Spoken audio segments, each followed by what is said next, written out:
I want the young people to understand how to manage the failure. Because any task you do, you have to come across problem. Problem should not become the captain of the individual or the project chief. The project chief should become the captain of the problems and defeat the problem and succeed. Learning gives creativity. Creativity leads to thinking. Thinking provides knowledge.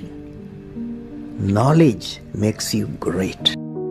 Bharat के missile man doctor APJ Abdul Kalam ने हमारे देश को नई ऊंचाइयों पर पहुंचाया। 1931 में तमिलनाडु के रामेश्वरम में जन्मे डॉक्टर कलाम ने अपना पूरा जीवन राष्ट्र के नाम समर्पित कर दिया। मद्रास इंस्टीट्यूट ऑफ टेक्नोलॉजी से एरोनॉटिकल इंजीनियरिंग में डिग्री प्राप्त करने के बाद 1958 में डीआरडीओ में कार्य करना आरंभ किया। फिर 1969 में इसरो में देश का पहला स्वदेशी उपग्रह प्रक्षेपण यान SLV-3 के विकास हेतु नेतृत्व कर 1980 में रोहिणी उपग्रह को सफलतापूर्वक डिप्लॉय कराकर भारत की स्पेस क्लब में उपस्थिति दर्ज कराई। उनकी अगुवाई में देश को न सिर्फ अग्नि और पृथ्वी जैसी मिसाइल्स मिली, बल्कि भारत एक परमाणु शक्ति के रूप में भी उभरा।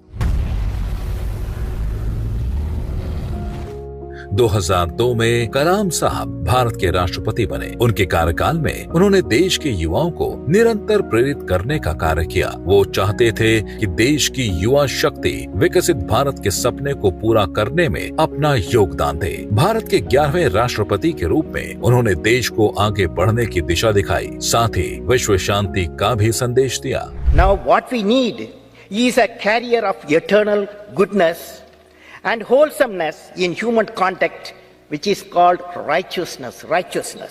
As we say in India, where there is righteousness in the heart, there is beauty in the character. When there is beauty in the character, there is harmony in the home. When there is harmony in the home, there is an order in the nation. When there is order in the nation, there is peace in the world. आज doctor कलाम हमारे बीच नहीं है, लेकिन उनके विचार आज भी देश का मार्गदर्शन कर रहे हैं। उनके विकसित भारत के स्वप्न को पूरा करने हेतु प्रधानमंत्री श्री नरेंद्र मोदी निरंतर प्रयास कर रहे हैं और उनके नेतृत्व में यह सपना साकार होता दिख रहा है। Make in India, digital India और आत्मनिर्भर भारत जैसी योजनाओं के माध्यम से हम विकसित भारत की दिशा में तेजी से अग्रसर हैं। डॉक्टर कलाम हमेशा से चाहते थे कि देश की युवा शक्ति राष्ट्र निर्माण में योगदान दे और उनके पद चिन्हों पर चलते हुए मोदी सरकार ने युवाओं को प्रोत्साहित करने हेतु स्किल इंडिया एवं स्टार्टअप इंडिया जैसी नीतियां लागू की, जिसके सकारात्मक परिणाम आज हमारे समक्ष हैं। डॉक्टर कलाम के सुनहरे भारत के स्वप्न को साकार करने के लिए मोदी सरकार प्रतिबद्ध है। जय हिंद।